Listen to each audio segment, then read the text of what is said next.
అంటే అవుననే సమాధానం వినిపిస్తుంది. ఉప ఎన్నికలకు ఎదుర్కొనేందుకు ఆయన సిద్ధంగా లేరని, ఒకవేళ పోటీ చేసిన గెలుస్తారా లేదా అనేది చెప్పలేమని, క్షేత్రస్థాయిలో పరిస్థితులు భిన్నంగా ఉన్నాయంటూ ప్రచారం జరుగుతుంది. అందుకే స్పీకర్కు ఇచ్చిన అఫిడవిట్లో తను కాంగ్రెస్ కార్యక్రమాలు వ్యక్తిగత హోదాలో మాత్రమే వెళ్ళినట్టు వివరణ ఇచ్చినట్టు తెలుస్తున్నది. గత ఎన్నికల్లో బీఆర్ఎస్ గుర్తు మీద గెలిచి ఫిరాయింపులకు పాల్పడిన ఎమ్మెల్యేలపై దాఖలైన అనర్హత పిటిషన్ విషయంలో విచారణ త్వరగా పూర్తి చేయాలని సుప్రీంకోర్టు ఆదేశాలు ఇచ్చింది. దీంతో ఇప్పటి వరకు 8 మంది ఎమ్మెల్యేలపై నమోదైన అనర్హత పిటిషన్లు స్పీకర్ కొట్టేశారు. తాజాగా దానంకు స్పీకర్ నోటీసులు ఇవ్వడంతో దానం నాగేంద్ర స్పందిస్తూ తాను బీఆర్ఎస్లోనే ఉన్నానని కొత్త తిరకాసు పెట్టడంతో ఆసక్తికర చర్చ నెలకొందట. ఒకటే సూటి ప్రశ్న దానం నాగేంద్రకు ఒకటే, సరే నువ్వు బీఆర్ఎస్లో ఉన్నప్పుడు కాంగ్రెస్ ఎంపీగా ఎందుకు పోటీ చేసినావు?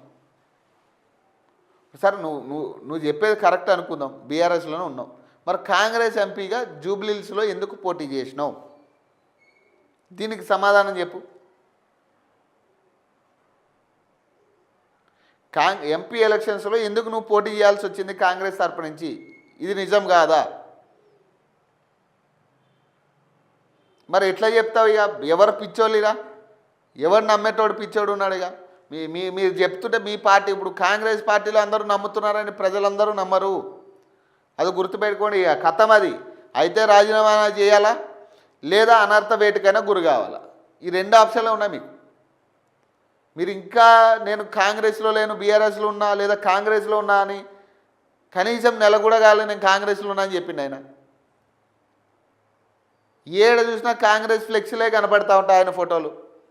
మరి ఏ రకంగా ఆయన బీఆర్ఎస్లో ఉన్నట్టు నమ్మాలి చెప్పాలి ఇప్పుడు? స్వయంగా ఎంపీ ఎలక్షన్లోనే ఆయన నేరుగా జూబ్లీహిల్స్ నియోజకవర్గం నుంచి పోటీ చేసిన వ్యక్తి కిషన్ రెడ్డి మీద కాంగ్రెస్ తరపు నుంచి.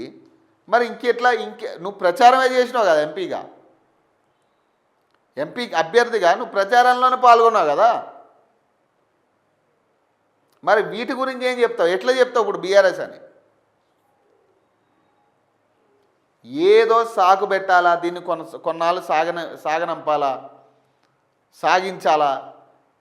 ఇక ప్రజల పిచ్చోళ్ళు, ఇక మనల్ని ఎన్నిక చేసుకున్న ప్రజల పిచ్చోళ్ళు, ఇక వాళ్ళని పట్టించుకోవాల్సిన పని లేదు. నియోజకవర్గంలో వాళ్ళందరూ పిచ్చోళ్ళే, ఇక మనకు ఓటేసిన వాళ్ళు అనే కాడికి ఆలోచిస్తుండ్రు ఇప్పుడు దానం నాగేంద్ర. మరి ఆయన మాట్లాడే విధానం, ఆయన మాట్లాడుతున్న ప్రవర్తన చూస్తుంటే ఇదే అర్థమవుతుంది నాకు.